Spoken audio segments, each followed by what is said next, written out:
quand je l'ai eu, ça a été un truc de dingue, quoi. Franchement, pareil, je crois que j'ai jamais sorti autant de litres de larmes dans ma vie. Après, ça a cassé ma carrière, je pense, parce que c'est un aboutissement, en fait. C'était quelque chose que je voulais. Après, on a bossé même en interne avec un psychologue, avec Thibaut. Moi, c'était très douloureux. Moi, c'est pareil, quand j'ai connu Thomas, je me dis, mais ce mec-là, c'est un gros connard, quoi. Après Warren Barguil, lors du dernier épisode, j'ai eu le plaisir de rouler avec un autre ancien champion de France, Anthony Roux. Anthony Roux, il est ancien coureur cycliste professionnel puisqu'il a pris sa retraite en 2022 après avoir fait toute sa carrière à la Groupama FDJ. Pour faire un peu le topo, Anthony il a gagné une étape sur la Vuelta en 2009. Il a aussi gagné le général du circuit de la Sarthe en 2011. Et bien évidemment, il a été champion de France en 2018. C'est l'un des gros faits marquants de sa carrière. On en parlera au cours de cette interview. Anthony, c'était un bon puncher, sprinter. Il avait aussi des très grosses qualités de rouleur. Donc voilà, on va aller discuter un peu de tout ça. Il m'a donné rendez-vous à Bormes-les-Mimosas, à côté de Toulon. Allez, je vais le rejoindre, c'est parti.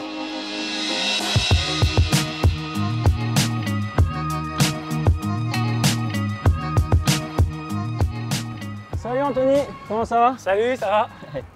Bon Anthony, qu'est-ce que tu deviens depuis la fin de ta carrière? Bah écoute, toujours sur un vélo, toujours en train de faire du sport et bon après, tu vois, le beau temps est toujours là, quasiment dans le Var, donc sur Bormes-les-Mimosas, donc c'est un peu plus facile aussi de rester motivé à faire du sport. Donc voilà, écoute, ça va faire quasiment bientôt 3 ans que j'ai arrêté le vélo et bah, du coup ça fait 3 ans que je suis triathlète. Ok. À plein temps. Qu'est-ce qui t'a donné envie de te lancer dans le triathlon? J'ai toujours eu envie de faire du triathlon en fait. Moi j'ai commencé à faire vraiment du haut niveau à l'âge de 16 ans en cadet. Et je suis rentré au Krebs en pôle espoir à Nancy. Et il y avait un pôle triathlon. Et finalement mes potes, je me les suis fait dans le pôle triathlon. Ok. C'était notamment les... Bon, j'ai pas trop le lien avec lui, mais c'était un peu la génération Vincent Louis pour nommer que lui. Mais voilà, j'avais Bertrand Billard qui était un bon pote à moi, qui est toujours un bon pote à moi, qui a été champion du monde 110.3. Et voilà, quelques autres mecs qui marchaient bien le triathlon. Et finalement, bah, ça a été mon groupe de potes. On faisait des soirées ensemble l'hiver et voilà, du coup j'ai toujours baigné là-dedans. Du coup je me suis mis un petit peu plus à courir, à nager, à regarder ce qui se faisait en triathlon. Et voilà, après la continuité a fait que je suis resté au pôle vélo, mais parce que j'étais bon en vélo, j'aimais ça. Mais j'ai toujours bien suivi le triathlon, j'ai toujours eu envie d'en faire. Et finalement après, pendant ma carrière, j'ai toujours suivi un petit peu des courses comme Hawaï, tout ça. Ok. Et voilà, les années Frodeno, tout ça, ça m'a toujours fait rêver quand je voyais les mecs rouler et courir sous la chaleur de Kona. Bah, je me dis un jour, j'aimerais bien faire ça, quoi. Ok. Donc voilà, c'était un projet de vie finalement. Et je me suis dit, voilà, ma dernière année de vélo, bah, quand elle s'arrêtera, j'enchaînerai directement sur triathlon. Pas perdre de temps, pas perdre le physique, quoi, finalement. Et enchaîner direct, et c'est ce que j'ai fait, quoi. Je me suis dit, wow, j'en ai marre de faire des courses de vélo, de subir le peloton. J'avais envie de faire un peu mon truc à moi, en fait. D'être plus à la maison, de faire du sport comme j'ai envie. De me faire mal la gueule, parce que j'ai encore envie de ça, mais d'être un peu tout seul dans mon truc, quoi. C'est justement une question que je vais te poser. T'as encore envie de te faire mal à la gueule, vrai. comme tu dis, alors que dans une carrière, Ça, on se le fait suffisamment. Bon, je suis drogué de ça. Hein. Je pense que je suis dans la ligne de mire des mecs comme Jaja, tout ça. Tant que j'aurai la santé, j'aurai besoin de... C'est ma drogue, en fait. Ouais. C'est des journées, après 5, 6, 7 heures de sport où je me sens bien. Si je fais pas ça, je suis pas dans mon élément, quoi.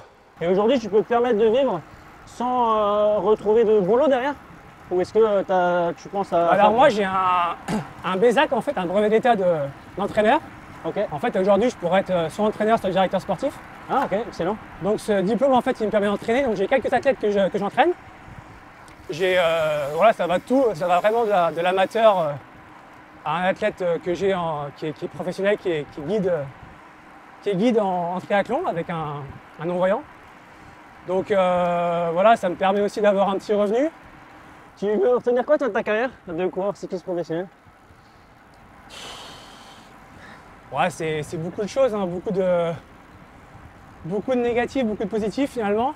Allez, on commence par le négatif et on finit par le positif. Ouais, le négatif, ça a toujours été les chutes. Mais ça m'a toujours fait prendre des bonnes décisions derrière en fait. Donc je regrette vraiment pas ce qui m'est arrivé.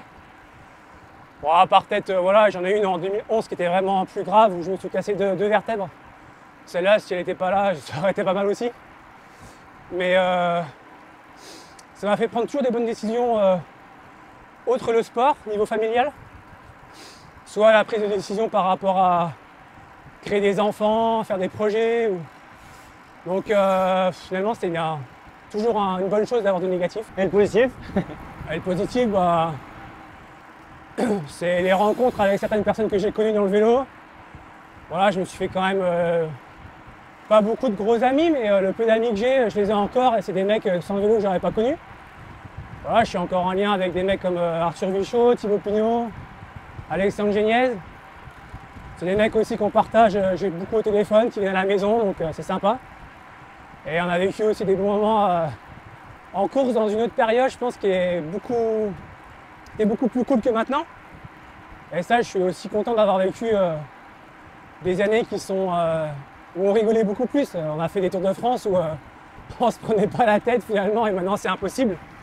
T'as des exemples de choses que vous racontez qui ne seraient plus possible de faire aujourd'hui? Voilà, on a fait des Tours de France où voilà. Je sais qu'une fois par exemple, un petit truc tout con, Arthur il avait mis la crème à pot de chamois sur les bidons, ici sur le goulot en fait, où tu bois. Okay. Il avait mis ça sur les deux bidons de Thibaut au départ. Je sais pas, il devait faire 40 degrés. Thibaut s'en est pas spécialement aperçu et on part. Ça roule à bloc bien sûr, première heure à 50 de moyenne. Et puis en fait il pouvait pas boire quoi, il avait des trucs plein le. Donc voilà, le truc que tu pouvais pas faire maintenant. Imagine Batcha qui fait ça à Pogacar quoi. Je sais pas, c'était un truc de ouf quoi. Voilà, c'était plein de petites conneries comme ça. Je sais qu'avec Arthur, une fois on était dans un délire où on avait acheté des malabars et à l'époque dans les malabars il y avait des tatouages. Et on se tatouait ça partout, sur les chaussures, Je pense qu'on se rendait pas compte aussi de l'ampleur du tour. Après on le subissait un tout petit peu, je pense plus que maintenant. C'était quand même des périodes aussi où il y avait vraiment une grosse différence de niveau. Mais voilà, du coup c'était beaucoup plus marrant, je trouve. On rigolait beaucoup plus quoi. Et parce que je l'ai pas dit tout à l'heure, Anthony a remporté 16 victoires professionnelles dans sa carrière. T'en as une que tu veux ressortir en particulier? Ouais, j'en ai toujours deux, ça reste mes deux plus grosses finalement. Ça reste la Vuelta parce que la Vuelta, c'était une étape qui était un peu particulière, une 17e étape, deuxième année pro, mon premier grand tour. Et finalement, ça reste une victoire je m'attendais vraiment pas à gagner ça et ça a fait un petit déclenchement finalement dans ma carrière. Je me suis dit que j'étais capable de faire des choses quoi. Et puis après, bah ouais, il y a ces champions de France qui restera tout le temps. Hein. J'ai connu le podium en cadet. Et quand je l'ai connu en cadet, j'ai regardé le mec à côté de moi et puis je me suis dit putain l'enculé, il a ce maillot bleu, blanc, rouge. C'est pas mal quand même. Ouais. Donc ça a été quelque chose. Donc en plus c'est quelque chose que j'ai toujours touché mais que j'ai jamais réussi. Et finalement je l'ai eu assez tard, je sais plus, 32 ans je crois. Donc quand je l'ai eu, ça a été un truc de dingue quoi. Franchement pareil. Je crois que j'ai jamais sorti autant de litres de larmes dans ma vie. Mais ouais, c'était vraiment quelque chose de vraiment sympa et j'ai vraiment kiffé ce moment et les mois qui suivaient quoi. Tu me disais il y avait beaucoup de larmes après ton titre de champion de France. Il se passe quoi au plus profond de toi en fait quand tu passes cette ligne et tu vois que ça y est, t'es champion de France? Bah sur le coup tu y crois pas en fait, tu dis mais ouais c'est enfin arrivé en fait alors que tant de fois j'ai vécu des jours après ce fameux fin juin où il y avait le championnat de France, des jours à ressasser, à refaire la course. Donc c'est vraiment quelque chose que j'ai vécu tôt et que j'ai toujours voulu en fait. Après ça a cassé ma carrière je pense parce que c'est un aboutissement en fait. C'était quelque chose que je voulais. C'était un objectif de carrière, je pense que j'aurais été très déçu de ne pas être champion de France en finissant ma carrière. Et une fois que c'est arrivé, finalement après j'ai surfé là-dessus, j'ai fait vraiment une grosse fin de saison. J'ai gagné des courses, j'ai fait des podiums à Saint-Cep, j'ai vraiment profité du maillot jusqu'à la fin de saison. Mais après, c'était fini, je pense que je pense qu'il y a un chapitre qui s'est éteint et c'est comme si tu avais abouti quelque chose dans ta vie et qu'après tu savais plus quoi faire en fait. Ouais. Et du coup, tu as eu aussi souvent le rôle d'équipier. Ouais. Ça, tu as pris du plaisir dans ce rôle-là d'être aux côtés des leaders, Ouais. des grands leaders. Ouais, parce que j'avais pas la pression et j'aimais pas l'avoir tout le temps. Et c'est vrai que j'ai toujours eu un peu ce 60% coéquipier, 40% leader. Et ça, c'est cool, franchement. Pour ça, l'équipe, ça fonctionnait, ça a eu toujours un bon fonctionnement. De toute façon, je pense qu'elle savait que mentalement, je n'étais pas un leader. Donc, je pouvais gagner des courses, mais sans être leader, quoi, finalement. Donc, c'était un peu spécial. Mais ouais, j'ai pris vraiment du plaisir à bosser. En plus, j'ai connu quand même des mecs comme Arnaud Demar, Thibaut Pinot, même avant Nasser Brony, des mecs comme ça. Donc, même Arthur aussi, on a passé des bons moments avec lui.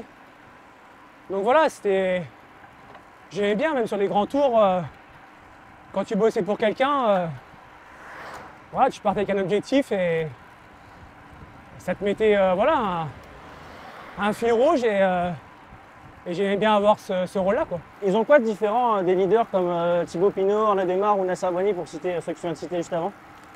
Voilà, c'est plus qu'ils sont plus forts que la norme, quoi, c'est tout. Et même sur l'aspect mental, tu parlais de l'aspect mental. Ouais.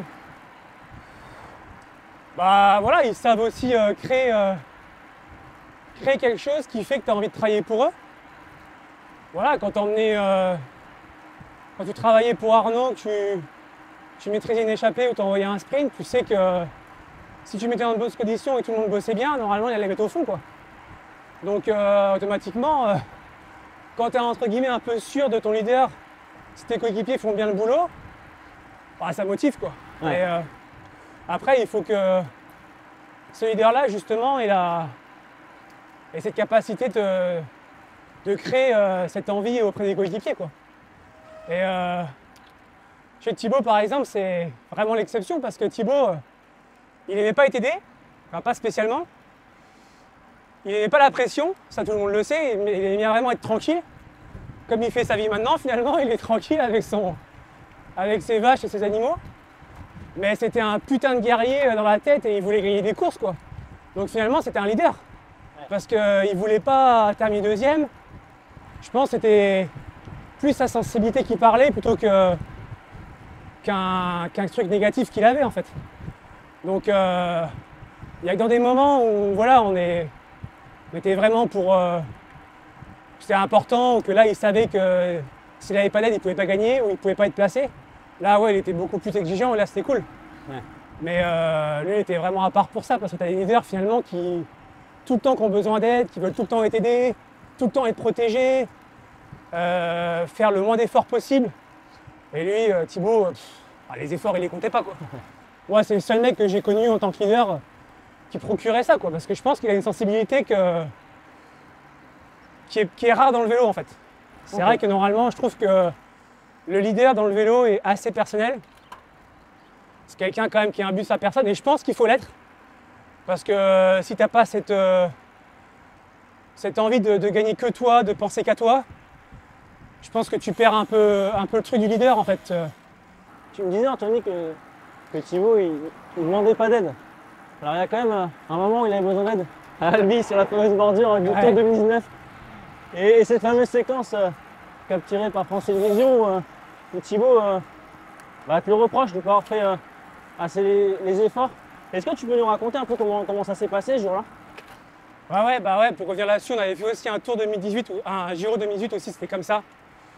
Où il ne demandait pas spécialement d'aide, mais là, quand il savait qu'il pouvait faire quelque chose, et le Giro 2018, pareil, il était 3e avant son abandon, il savait qu'il pouvait faire un truc.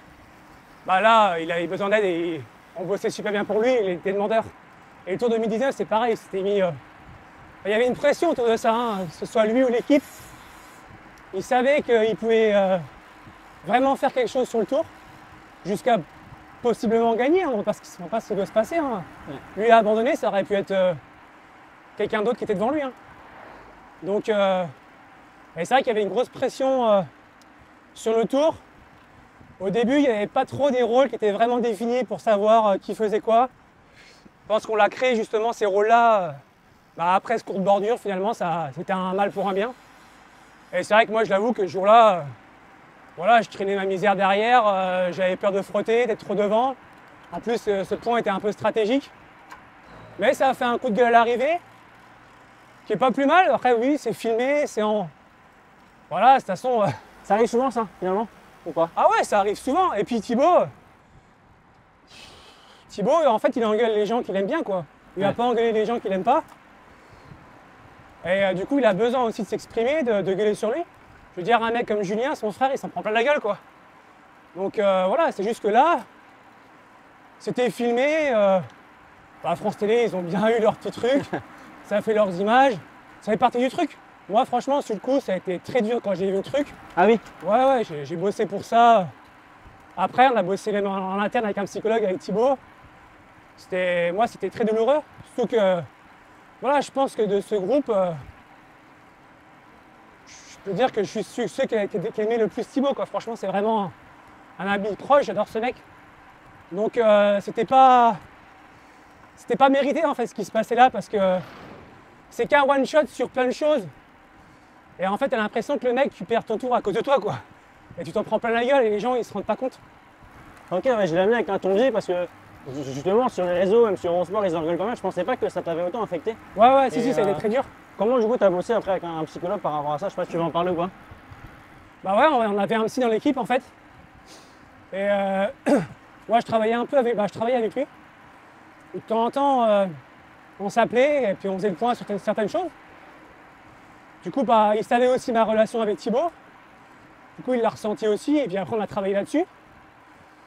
Donc voilà, après, le point clé, ça a été tout simplement de parler avec Thibaut. Hein.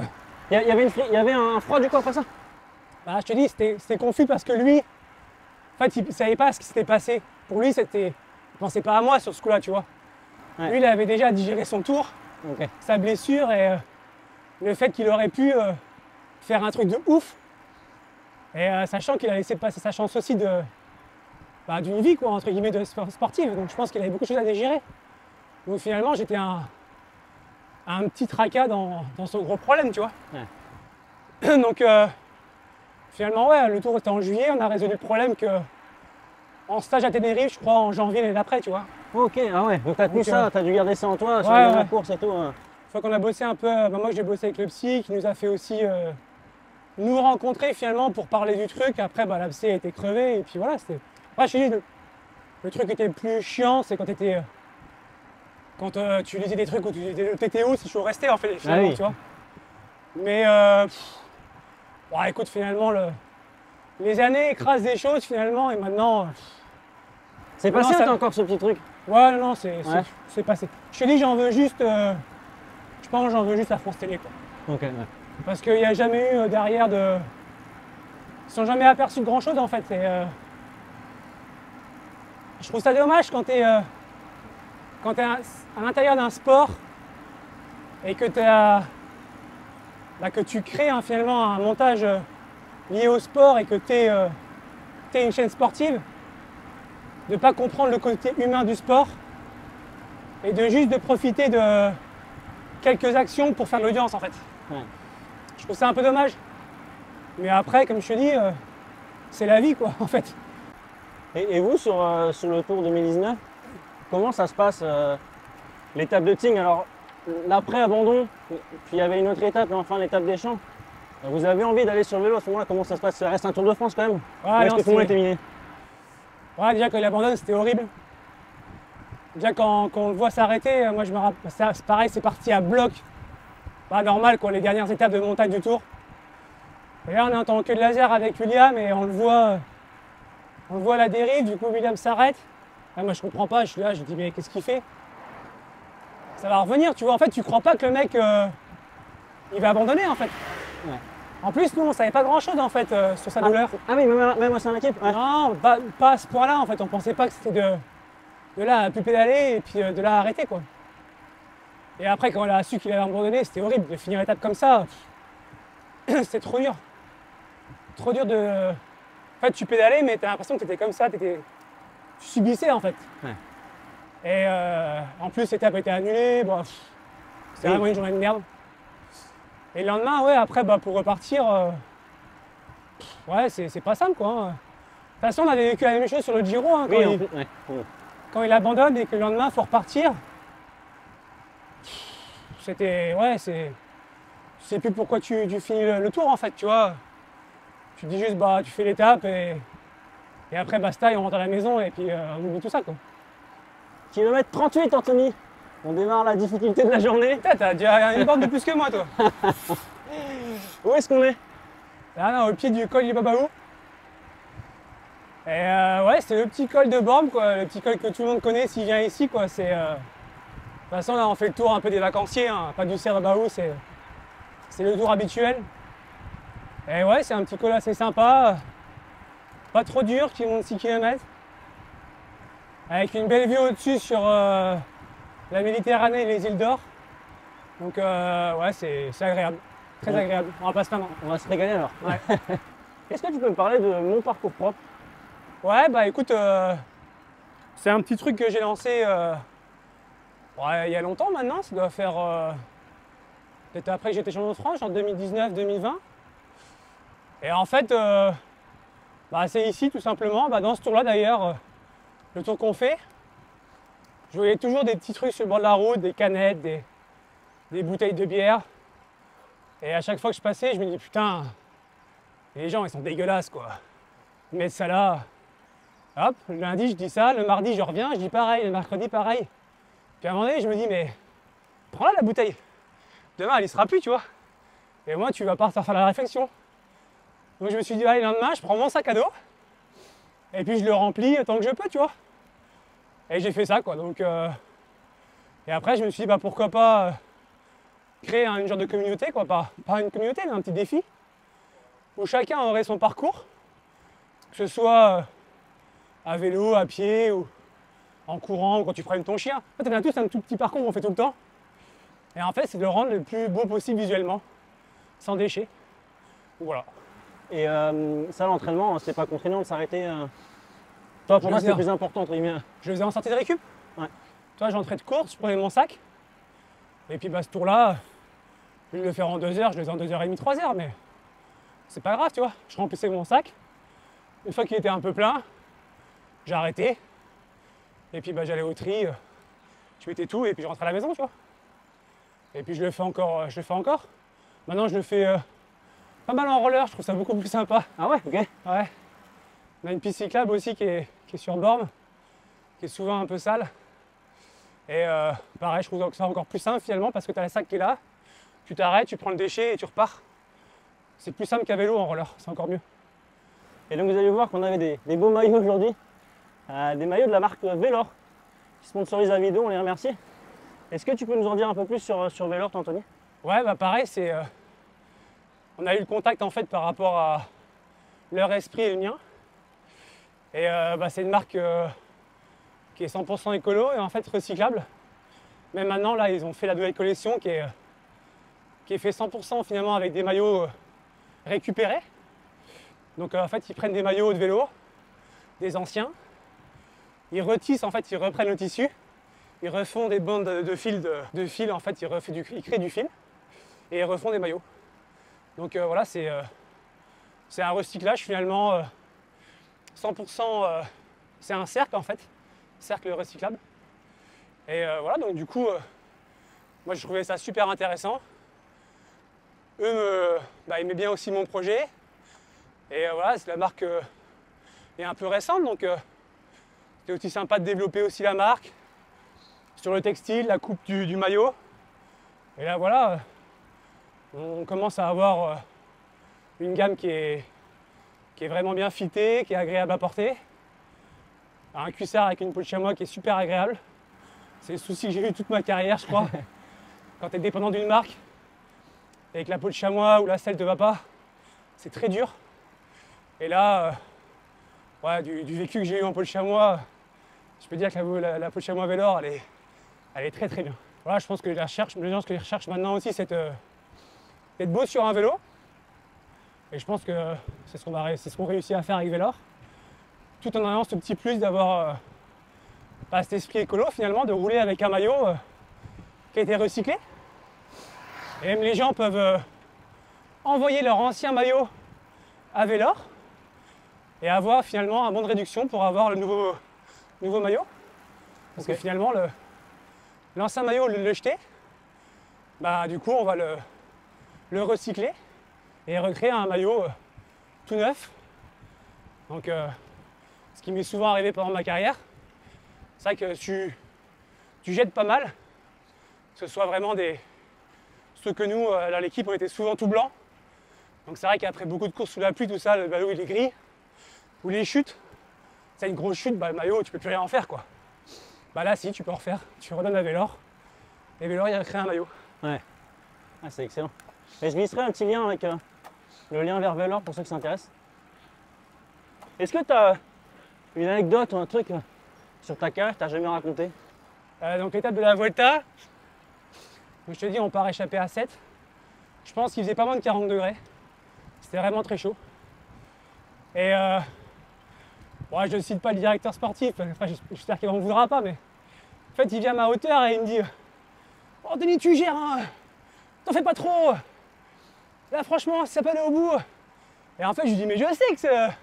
T'inquiète pas, je sais comment faire quoi, tu vois, je vais pas passer des bouts droits comme un blaireau, tu vois. Je sais que c'est le peloton qui va décider, pas moi. Et puis là il le prend mal. Il dit ah bah c'est ça, démerde-toi, je te dis plus rien. C'est tout. Et il l'a vraiment mal pris. Moi, début de course, c'est tout. Et rancunier aussi, j'appelle pas. Lui il m'appelle pas. Sauf qu'on est parti pour 180 bornes, 40 degrés. C'est tout, plus de bidon. Là, je commence vraiment à avoir soif. Par contre, tête de mule que je suis, j'appelle pas. Je lui dis non, je l'appellerai pas. Lui, il vient pas me voir. C'est tout. Arrive le ravito là. Putain, le ravito, mon pote. Les 2 bidons, je les prends. Je les bois comme je sais pas quoi. Et il est venu me revoir. Je l'ai pas rappelé. Hein. Il est venu me revoir quand il a vu que c'était quand même pas mal. On était genre à 20 bornes d'arrivée, on avait encore une 30 d'avance. Et là, il est venu me voir. Allez, ça peut aller et tout. Il me file un bidon. J'ai fait l'étape avec 5 bidons. Et alors franchement, quand tu connais... ça prend combien? Voilà, sur un truc comme ça, tu fais facile 1 litre, 1 litre 5 à l'heure. Hein. Donc, ouais, t'es à... Je sais pas moi, sur une étape comme ça, t'es à au moins 10 bidons quoi. Ok, donc la moitié en moins. Ouais, une bonne moitié, ouais. Sachant que des fois, t'en prends pour t'arroser. Ou... Et ouais, c'était la petite anecdote, tu vois. Moi, une tête de con et le petit directeur sportif qui avait aussi mal pris les choses. Et finalement, mais on n'en a jamais reparlé finalement parce que vu que ça s'est bien fini, bah, tout le monde était en... Personne n'avait tort en fait. Donc, c'est la petite anecdote, ouais. T'étais comme ça un peu sur le vélo avec ton caractère. Ouais, j'étais une tête de con. Ouais. Ouais. Et tu le savais. Oui. Mais c'était... Ouais. Après, on est tous un peu différents, je pense, une fois qu'on est dans l'effort. Et plus tu es dans l'effort, en fait, tu as une genre d'hormone qui se crée en toi, qui te change un peu. Et ouais, moi, je sais que dans le peloton, j'étais un peu un connard. Moins avec le temps. Mais ouais, je m'énervais assez facilement, je gueulais. Mais ouais, je pense que c'est des petites hormones qui sont en toi qui créent ça. J'avais vu un truc de Vauclair aussi qui disait qu'il était comme ça aussi, c'est mec super. Moi c'est pareil, quand j'ai connu Thomas, je me dis mais ce mec là c'est un gros connard quoi. Et en fait quand tu es en équipe avec lui, j'ai eu la chance de faire l'équipe de France avec lui. Putain c'est un mec que tu aurais voulu avoir dans ton équipe tous les jours. Adorable, super bon mec. Mais sur le vélo, putain il était horrible quoi. Une fois qu'il était parti un peu dans une première fatigue, une euphorie, il gueulait. Maintenant, ça se fait moins quand même. Parce que ça court différemment, ça parle pas. Ah ouais. Nous, on parlait beaucoup en course quand même. Okay. Il y avait beaucoup de temps mort. Donc tu pouvais même rester au queue de peloton. C'est différent. Maintenant, il faut tout le temps être placé. Toutes les courses partent à bloc. Au bout de 100 bornes, elles sont pliées. Donc tu as moins le temps de t'énerver en fait. Et de créer une situation où tu peux, bah, toi, devenir un peu con et agacer du monde en fait. Parce que tu parles pas en fait maintenant. Ouais. Donc, mais je pense qu'on est un peu tous différents une fois qu'on est un peu sur le vélo. C'est pour ça que c'est sympa de connaître les mecs. Moi, j'aimais bien ton équipe de France pour ça. C'est que les mecs de d'autres équipes que tu connaissais pas, finalement, que tu jugeais juste sur le vélo, bah après tu disais, mais en fait, les mecs sont complètement différents quand tu es avec eux, juste comme ça, ouais. à l'hôtel ou autre que sur le vélo, quoi. Et c'était super intéressant. Bon, Anthony, on se fait un petit sprint en haut du col. Ouais, si tu veux. Allez. Mais là, je peux pas déboîter, hein.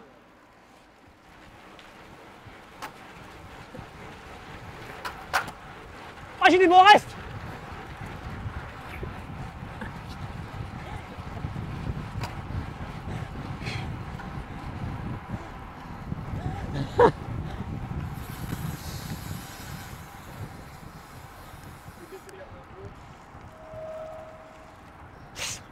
Non mais j'ai été surpris, je t'ai main sur les cocottes, c'est pour ça. Jamais. Je vois les mains en bas. Bien joué. Moi je me faisais pas beaucoup d'illusions, hein. Mais un jour j'y arriverai. Ah, j'avais un peu peur quand même.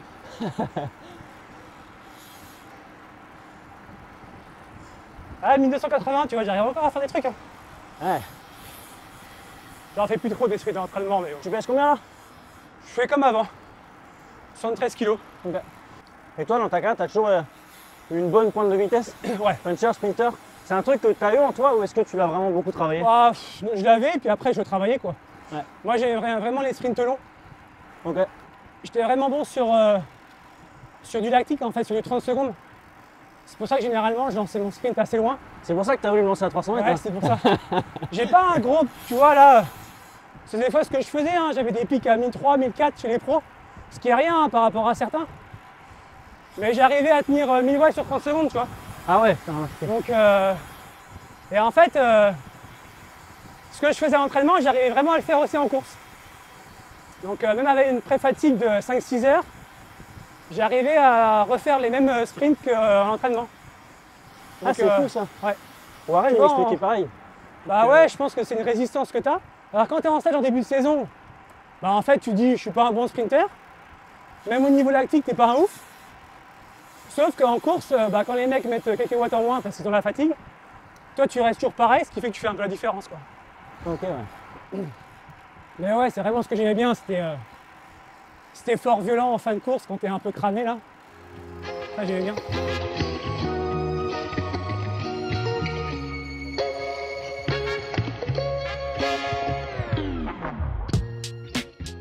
On arrive du coup Anthony sur la fin de la sortie. Le petit quiz pour finir cette sortie. 10 questions, 8 questions cyclisme et 2 petites questions générales sur le sport. Tu es prêt? Ouais, c'est bon. Allez. Qui a remporté le Giro en 2018? Froome. Ouais, bien joué. En quelle année a été créé le Giro? Waouh. 1918. C'est pas 1909. Qui est le dernier Français à avoir levé les bras sur le Giro? Waouh, ça c'est dur. Ouais, ça, je l'ai pas. ça fait pas longtemps. Hein. Bah ouais, mais. Non. Putain, non, je l'ai pas. Julien Alaphilippe. Ah putain. Ouais. Ah merde. 2024. Il va m'en vouloir. Quelle Française est entrée dans le top 5 de Liège-Bastogne-Liège cette Ouais, année? ça. Ah, Cipolline alors. Non. Ah. Une C'est- française? Ouais. Non, je connais pas. Céline Carbol. Qui est le coureur français qui a gagné le plus d'étapes sur le Tour de France? Coureur français qui a gagné plus d'étapes sur le Tour de France. Toute génération confondue. Ouais, c'est pour ça, je pense que c'est pas si récent alors. Waouh, putain. Nino? Ouais, bien joué. Bien joué, bien joué. Qui est la dernière coursière à avoir été sacrée championne de France? Juliette Labou. Bien joué. Peux-tu me citer le dernier Français à avoir porté et remporté un maillot distinctif sur un grand tour? C'est la Vuelta ça? Putain, j'ai mal suivi. C'est pas Bruno Ramirez sur la Vuelta? Non, c'est Thibaut Pinot sur son dernier Giro. Maillot de grimpeur. Question historique pour finir sur les questions vélo. Combien Eddy Merckx a-t-il remporté le grand tour? Waouh, 60. Le grand tour, hein. Pas d'étape, vraiment de général. Je sais pas tellement. Ça se trouve, il en a pas gagné. Franchement, je sais pas. Allez, 10. Dommage, c'était 11. Putain. Est-ce que tu fais un petit peu le foot? Non, du tout. Non, eh ben mince, c'est une question foot. Quel club a validé sa montée en Ligue 1 ce week-end? Metz. Non, mais t'es pas loin parce qu'il joue la montée. Non, Hein. Paris FC. Non, Paris FC. Ah oui, bah tu dis ça parce que c'est. Et enfin, question judo. Quel judoka a récemment été sacré championne d'Europe pour la 5e fois? Ouais, j'ai plus son nom, mais j'ai suivi un peu, qui a toujours des cheveux de ouf, là, super sympa, là. J'adore sa coupe. sais pas. C'est son nom, je sais plus. Roman Dico. Voilà, Romain. Désolé, je peux pas te le compter celui-là. Ah mais- non, non, il fallait la bonne réponse. J'avais vu celui-là, mais pas la bonne réponse. Eh bien, 3 réponses sur 10 pour toi, Anthony. Ouais, c'est la moyenne que j'avais en anglais, quasiment, je pense. Parfait. C'est pas trop mal. Finalement, quand tu bosses pas, t'es pas récompensé, quoi. Eh ben, on va reprendre le vélo et je crois que tu as une petite surprise pour finir cette vidéo. Allez, ça marche. C'est parti. Anthony, la surprise pour finir, je vois que tu as quelque chose dans les mains. Peux-tu nous en dire plus? Ouais, bah écoute, un petit cadeau pour vous. Mon maillot un des maillots Chemin de France que j'ai eu 2018.